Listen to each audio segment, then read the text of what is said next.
మెదక్ జిల్లా రామాయంపేట మండలం కాట్రియాల గ్రామంలో వర్షాల కోసం గ్రామస్తులు ప్రత్యేక పూజలు నిర్వహించారు. వర్షాకాలం ప్రారంభమై నెల రోజులు గడుస్తున్న వర్షాలు కురవకపోవడంతో గ్రామస్తులు శివ పంచాయతన హనుమాన్ దేవాలయంలో నీరు పోసి జలాభిషేకం నిర్వహించారు.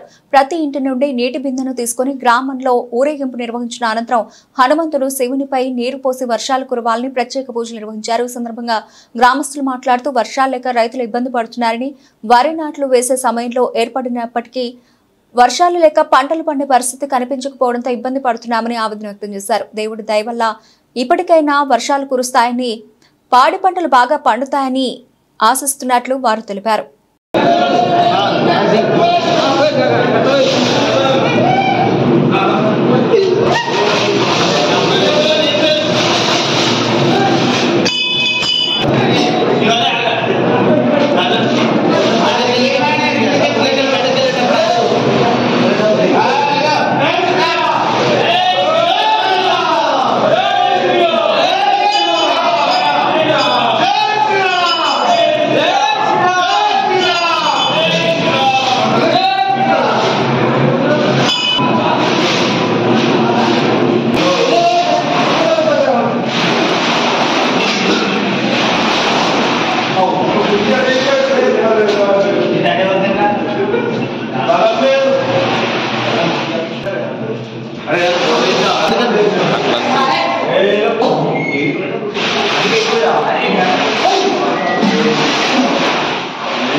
రామపేట మండలంలోని కాట్యాల గ్రామంలో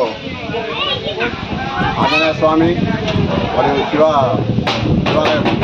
పంచాయతన విగ్రహాలు ఉన్నందున శివునికి ఆంజనేయ స్వామికి అభిషేకాలు చేయడం జరిగింది. వర్షాకాలం మొదలై నేటికి 1 నెల 15 రోజులు దాదాపుగా అవుతుంది.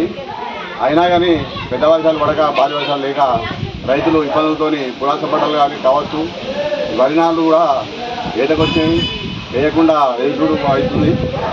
అందుకని ఈ కార్తీలోనన్నా భారీ వర్షాలు పడి రైతులు సమృద్ధిగా చెరువు కుంటలు నిండుగా నిండి పంటలు వేయాలని కోరుకుంటూ పూజలు చేయడం జరిగింది.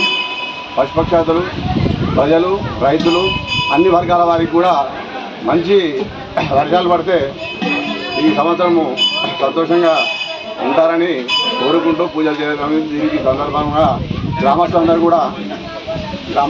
కూడా సహకరించి అందరూ ఆ నీళ్లు పోయడానికి వచ్చినందుకు కూడా, అభిషేకానికి వచ్చినందుకు కూడా అందరికీ కృతజ్ఞతలు తెలుపుతున్నాము. ఈ తర్వాత రేపు వనభోజనాలకు వెళ్ళడం జరుగుతుంది. కావున ఈ కార్తీలో భారీ వర్షాలు కురిసి చెరువు కుంటలు నిండి రాష్ట్ర వ్యాప్తంగా కూడా రైతులు మంచి పంటలు పండించి జీవించాలని కోరుకుంటున్నాం. ఈరోజు వర్షాకాలం మొదలయ్యి నెల 15 రోజులు అవుతున్నా ఇప్పటి వరకు వర్షాలు సమృద్ధిగా లేనందున మన కాట్యాల గ్రామంలో హనుమాన్ టెంపుల్ వద్ద హనుమాన్కు మరియు శివ పంచాయతీ ఉన్నందున అందులో మా గ్రామ ప్రజలందరం కలిసి జలాభిషేకము చేయించడం జరిగింది.